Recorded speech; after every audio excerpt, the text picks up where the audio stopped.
Eu gostaria de aproveitar esse momento que nós temos na quarta-feira para falar de um tema muito importante. Esse tema é a bênção na família, baseado lá em Gênesis, capítulo 12, versículo 3, na vocação, no chamado de Abraão.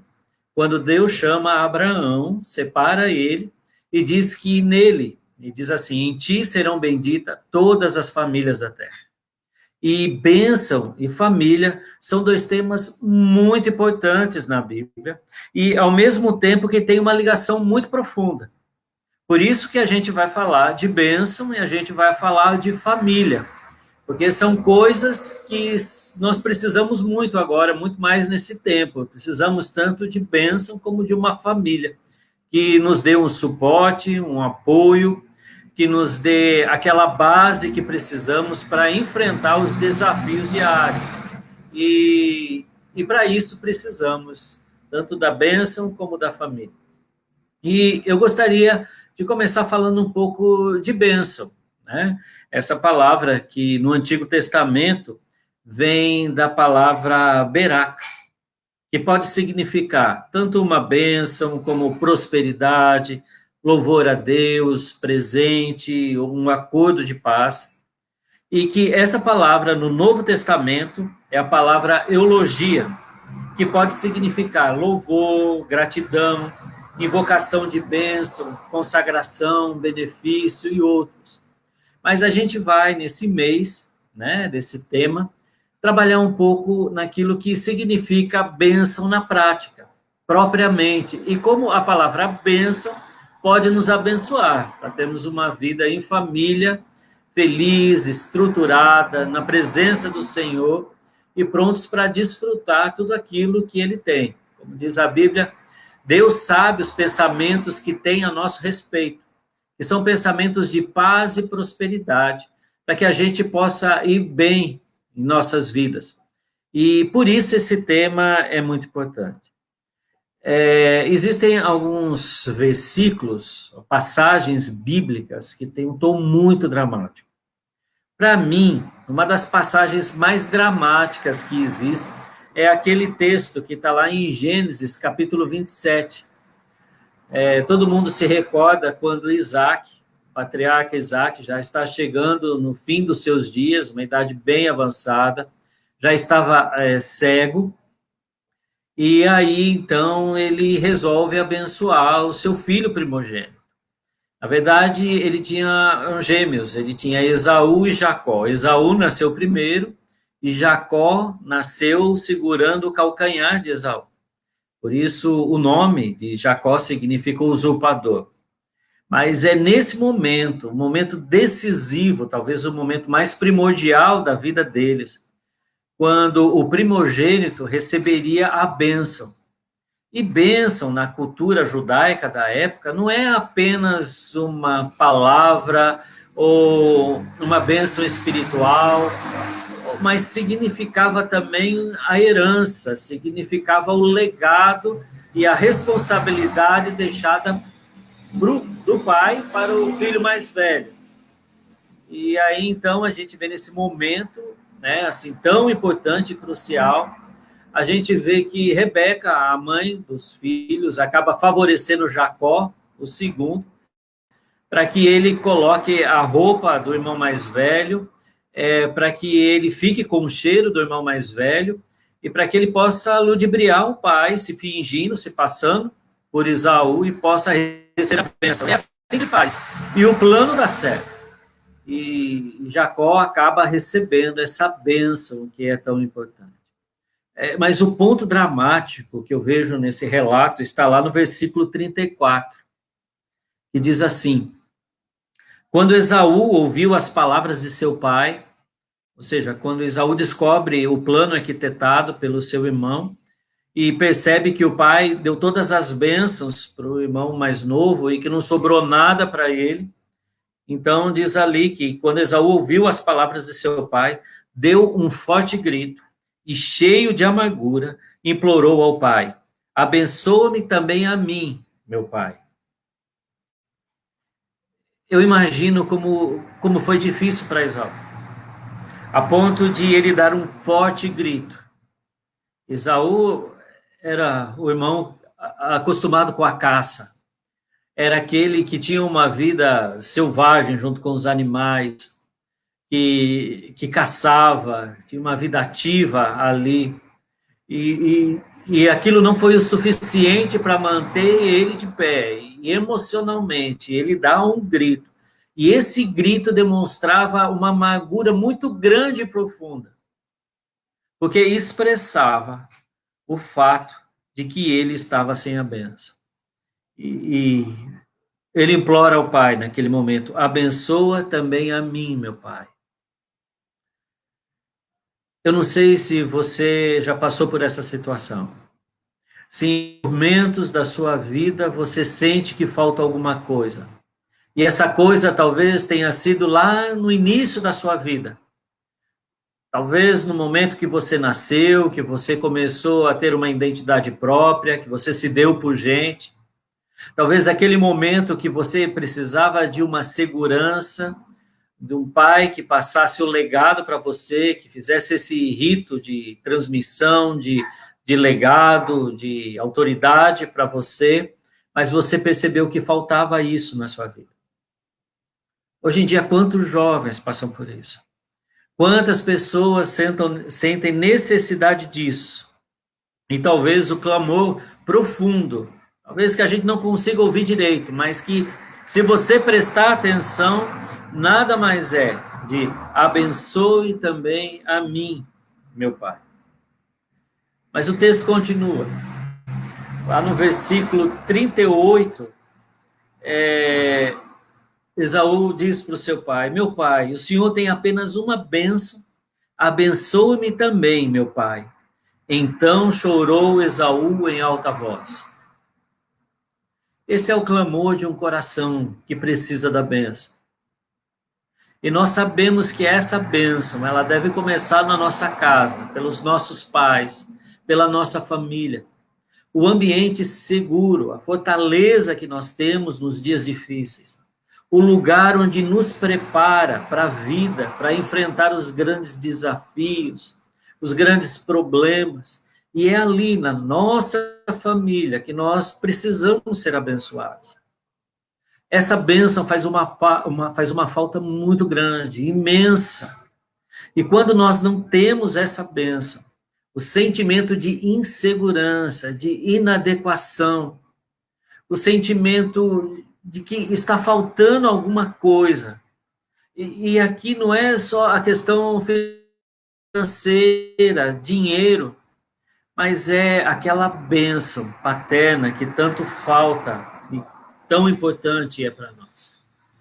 Bênção é algo muito importante na vida. Para você ter uma ideia, no Antigo Testamento, essa palavra é usada 640 vezes. E é uma palavra que tem 4 funções muito importantes. Para começar, logo em Gênesis, no primeiro capítulo, versículo 27 e 28, diz assim: criou Deus o homem à sua imagem, a imagem de Deus o criou, homem e mulher os criou. Deus os abençoou e lhes disse: sejam férteis e multipliquem-se, encham e subjuguem a terra, dominem sobre os peixes do mar, sobre as aves do céu e sobre todos os animais que se movem pela terra. Esse texto diz que Deus criou o homem, e essa criação do homem e da mulher foi a sua imagem e semelhança, e logo em seguida, então, diz que Deus os abençoou. A bênção parte de Deus, ela se inicia em Deus. Esse é o grande desejo, desígnio, vontade de Deus, que é de nos abençoar. E quando ele cria o homem à sua imagem e semelhança. Igualmente, ele também nos criou para abençoar-nos e sermos abençoados. A segunda maneira, ou manifestação, ou função importante da bênção no Antigo Testamento, a gente tem muitos relatos do Antigo Testamento. A gente vê que a bênção era uma oportunidade para aproximar e solidificar a identidade de um grupo. Por isso, a gente vê, por exemplo, Melquisedeque fazendo Abraão reunir a sua família para abençoá-los como um grupo que estava ali. Assim também fez Moisés, que reuniu todo o povo de Israel no deserto para abençoar. Da mesma forma, agiram Arão, Davi, Salomão, e várias vezes na Bíblia a gente percebe que a bênção não é algo isolado, é algo individual. Mas a bênção, ela atinge o grupo, ela atinge a família, ela atinge aquelas pessoas envolvidas que se identificam, que têm algo em comum. Aquelas pessoas que partilham ou do mesmo teto, ou do mesmo sangue, ou do mesmo local, dos mesmos costumes, da mesma herança. E há um enorme poder e união quando nós reunimos as pessoas para uma bênção. Isso acontece tanto no Antigo quanto no Novo Testamento também. Quando Jesus reuniu os discípulos, quando ele mesmo os abençoava e quando os apóstolos faziam isso, e até nós temos conhecido a bênção apostólica, que é uma maneira que nós, muitos dos ministros do Evangelho e cristãos, usam para abençoar, quando nós abençoamos a igreja. Uma terceira função muito importante da bênção no Antigo Testamento também era invocar a proteção de Deus. Por exemplo, se um membro da família tivesse que viajar para longe, ou para alguma missão especial, ou para alguma coisa que precisasse ser feito, era comum uma bênção especial sobre essa pessoa. Lá em Gênesis, capítulo 28, versículo 1, por exemplo, a gente vê o próprio Isaac, né, abençoando a Jacó novamente, quando diz lá que ele chamou Jacó e deu-lhe sua bênção e lhe ordenou, não se case com mulher cananeia. Pois é, Jacó iria sair de casa, ele ia constituir uma família, então Isaac chama ele e o abençoa para esse projeto tão especial e importante para a vida dele. E por fim, a quarta função da bênção que nós temos ali na Bíblia é que a bênção era usada para marcar um importante rito de passagem, que podia ser o nascimento, podia ser o casamento, podia ser a passagem de liderança de uma geração mais velha para uma outra mais jovem. Então, a bênção era usada para marcar esses acontecimentos significativos da vida de alguém. Como a gente pode ver, a bênção era muito importante, estava nos principais momentos da história de qualquer pessoa. Ela marcava a prosperidade, a vida, o sinal da bênção de Deus declarada naquele momento daquela pessoa. Por isso, um teólogo já definiu a bênção como você liberar alguém para que essa pessoa prospere. Porque a bênção, ela tem todo esse conceito no seu bojo, ela carrega todo esse significado como algo muito importante. E é importante não só para aquela época do Antigo Testamento, mas para hoje, ela é muito importante. Todos nós precisamos dessa aceitação genuína. Da mesma maneira que Esaú chorou porque não tinha recebido a bênção do pai. Da mesma maneira que ele gritou fortemente, que ele chorou em voz alta, que ele se angustiou porque não tinha essa bênção. Nós vemos a nossa geração como uma geração que falta essa aceitação genuína. E como faz falta essa aceitação? Como isso nos traz o sentimento de insegurança? E como isso nos torna suscetíveis? Como nós vemos os adolescentes de hoje acaba trocando a sua primogenitura por um prato de lentilha, como o próprio Esaú fez. Eles vão atrás de seitas, vão atrás de outros líderes, de pessoas que oferecem uma aceitação falsa, mas por eles não terem isso em casa, é aquilo que eles precisam, eles vão atrás, porque isso traz uma falsa segurança para eles. E como a nossa geração tem perdido seus filhos por falta dessa bênção. A bênção, ela é uma caminhada de esperança, de proteção e cura. E nesse mês, o nosso desejo é que a gente possa exercer isso, a começar na nossa família. com os nossos amigos também, talvez os familiares que moram distante, mas principalmente com aquela família que convive conosco. Se você mora com o seu pai, se você mora com os seus filhos, o seu cônjuge, é um ótimo momento para que você coloque em prática a bênção de Deus, de você abençoar e de você ser abençoado. Isso pode mudar consideravelmente a sua vida. Aquela sensação da presença de Deus, da bênção de Deus na sua vida. E isso em família.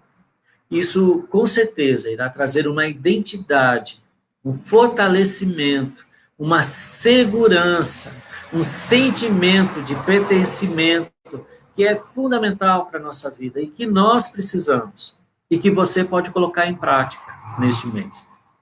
A gente vai ver nesse mês que a bênção é como um bolo, né? E o bolo, ele tem vários ingredientes.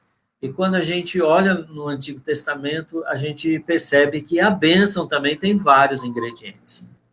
Tem várias coisas que compõem a bênção. E quando nós olhamos na Bíblia, a gente percebe algumas destas coisas que elas pertencem ou são práticas dessa bênção, né? E acontecem frequentemente. Eu vou citar essas 5 que nós vamos estar vendo. Não hoje, né? A gente vai ver a primeira apenas, mas que a gente vai estar vendo aqui. Primeiro, né? O primeiro ingrediente da bênção que a gente vê é o toque significativo, a importância do contato físico. A segunda coisa é a mensagem falada. A terceira é a grande valorização daquele que está sendo abençoado. A quarta é a visualização de um futuro especial para quem está sendo abençoado. E a quinta é um compromisso diligente de cumprir a bênção que Deus deu. A gente vai ver mais para frente, com detalhes, cada um desses ingredientes desta bênção. Mas hoje, de maneira especial, eu gostaria de lembrar do primeiro ingrediente da bênção, que é o toque significativo. Eu sei que nem todos dão muita importância ao toque. O toque tem muito a ver com a personalidade de cada um, com a cultura de cada um. Eu costumo dizer que, como paulista, quando eu vim para o Nordeste, eu tive alguns choques culturais com respeito ao contato físico. Eu sou o tipo de pessoa, e a minha personalidade me favorece muito a isso, de não ter muito contato, de me aproximar das pessoas com uma certa distância de proteção, de não me aproximar muito. E eu sempre fiz isso. Quando eu ia cumprimentar alguém, eu esticava o braço para manter essa distância segura, né, meio clara, né? E aí a gente vê uma influência tanto da personalidade quanto da cultura paulista, que é um pouco mais fria. Quando eu vim aqui para o Nordeste, eu tive um susto, né? Foi um período de readaptação que eu tive. Algumas coisas eu já consegui mudar, outras ainda estou tentando, mas eu sei que a primeira vez que eu ouvi alguém dizendo, olha, deixa eu te dar um cheiro, eu confesso que eu me escandalizei. O cheiro, para mim, esse tipo de contato muito próximo, para mim era quase que invasivo. Mas o interessante é que a Bíblia, ela favorece, ela dá ênfase à questão do contato físico. Esse próprio texto que nós lemos, dessa passagem em Gênesis, capítulo 27, versículo 26, diz que quando Isaac foi abençoar, Isaac, ele pegou e abraçou o seu filho, ele deu um beijo no seu filho. E se você continuar lendo a passagem, você vai ver que ele cheirou, ele deu um cheiro. Ele não era nordestino, ele era palestino, ele era judeu, mas diz ali que ele sentiu o cheiro das roupas. E esse cheiro identificou que era o seu filho. Quer dizer, ele estava sendo enganado, ele achou que era Esaú, mas aquele cheiro identificou o seu filho que vivia no mato, caçando. E esse toque, ele é muito importante. E ele faz parte da bênção. É interessante que quando Jesus estava aqui na Terra, Jesus, ele era o Deus onipotente, onipresente, era o verbo que se fez carne. Mas mesmo assim, ele fez questão de tocar. E ele tocava nos enfermos, naquelas pessoas que não eram muito queridas ou muito agradáveis de se ter um contato físico. Ele vivia no Oriente Médio e não havia um desodorante muito eficaz naquele momento. Provavelmente as pessoas estavam mal cheirosas, emitiam algum odor meio desagradável. E muitos que Jesus se aproximavam eram enfermos, mas Jesus fazia questão de tocá-los. Interessante também que alguns casos, né, de algumas pessoas que eram cegas, Jesus nunca usava um único método para isso, mas em alguns casos ele tocou nos olhos das pessoas. E tem um caso que ele tocou nos ouvidos, e Jesus tocou na língua. Diz o texto que Jesus colocou saliva na NVI, diz lá que Jesus tocou a língua do enfermo. Eu sei que isso pode parecer um exagero para algumas pessoas, como para mim também parece, mas Jesus fazia questão de tocar as pessoas, se aproximar de tal maneira que você toque, que você, através do sentido do tato, você possa manter esse relacionamento. Gente, como isso é importante. Como as pessoas precisam ser abraçadas. Como as pessoas precisam estar próximas de outros. Nós, seres humanos, nós somos carentes de tato, de contato. Como isso é importante para os filhos, para os cônjuges, tanto para o marido como para a esposa, como o toque é importante. É tão importante que é uma linguagem de amor, como diria Gary Chapman. Quando ele diz sobre as 5 linguagens do amor, uma delas é o toque. Porque o toque é uma maneira de expressar amor. Nós sabemos disso. Quando passamos por problemas difíceis, quando você está ali se sentindo no fundo do poço, solitário, carente, dependente, e quando chega alguém, dá aquele abraço amoroso, aquele contato, como isso revigora as nossas forças, como isso fortalece as nossas emoções, como isso nos prepara para o dia. E a bênção, ela tinha isso como algo que fazia parte dela, esse contato físico. É interessante também que quando nós olhamos a igreja do Novo Testamento ali, no Novo Testamento, nas epístolas, Paulo fala sobre o ósculo santo, fala dos irmãos se cumprimentarem, se saudarem com esses ósculos santos. Ósculo é uma palavra muito bonita para algo muito corriqueiro e simples. Em outras palavras, Paulo está dizendo, olha, saúdem vocês, quando vocês encontrarem, deem um beijo santo, um beijo que expresse o amor de Cristo, mas um beijo que seja poderoso o suficiente para identificar e fortalecer aquela pessoa no nome de Jesus. Como isso é importante?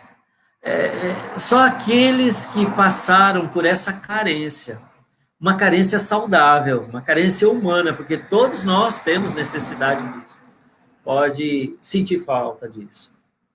É interessante que nós, como espécie humana, somos uma das únicas espécies onde esse contato do filhote com a mãe se perpetua. Na maioria dos animais, principalmente os répteis, os filhos são chocados, são colocados em ovos e são esquecidos. A fêmea coloca ali e vai embora, e deixa seus filhos. Outras espécies não. Os mamíferos, por exemplo, continuam tendo contato, né? A cria com a sua mãe, assim, por mais tempo.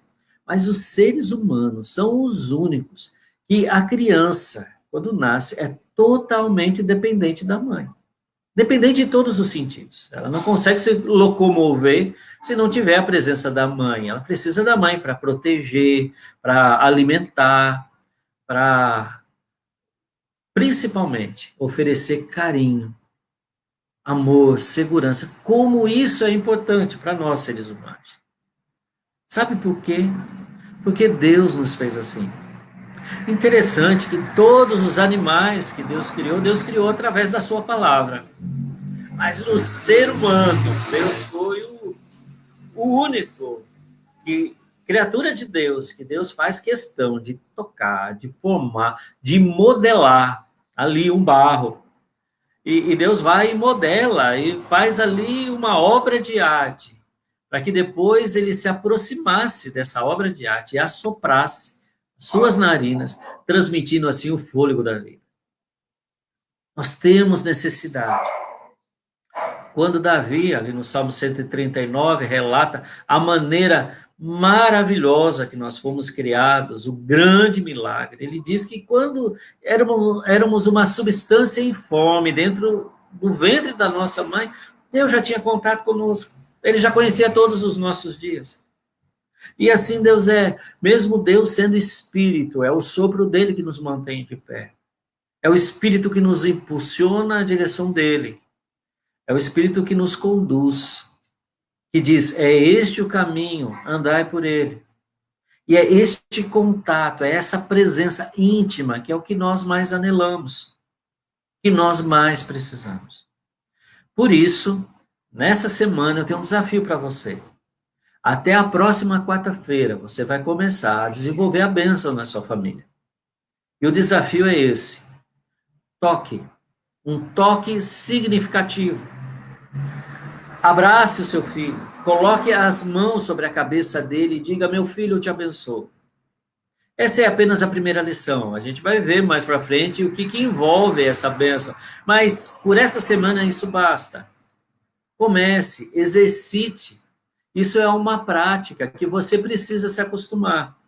Talvez o abraço seja um pouco invasivo para você neste momento, mas coloque a mão sobre a cabeça dos seus filhos e fala, meu filho, eu te abençoo. Talvez, se você é filho e more com os seus pais, talvez seja mais bonito você se aproximar e dar um beijo, talvez um cheiro, talvez se aproximar bem perto e falar nos ouvidos, meu pai, eu te amo e te abençoo em nome de Jesus. Diga isso também para sua mãe, principalmente para o seu cônjuge, para sua esposa, para o seu marido. Com certeza, isso fará uma grande diferença.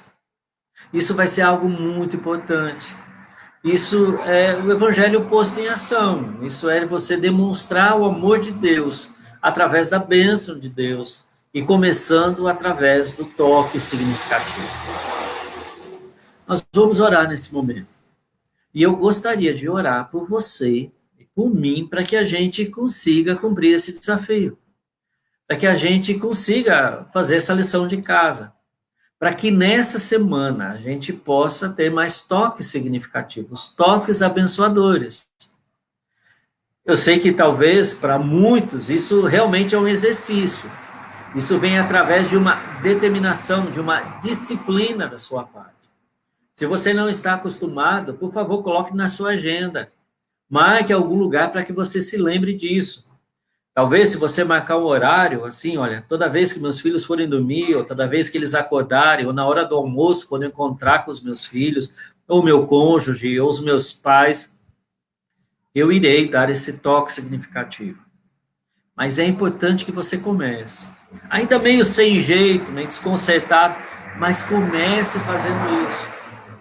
É uma maneira de você começar a usufruir, a experimentar uma bênção que Deus te deu. E você vai ver o resultado na prática. Como isso vai fortificar, fortalecer, solidificar o relacionamento familiar.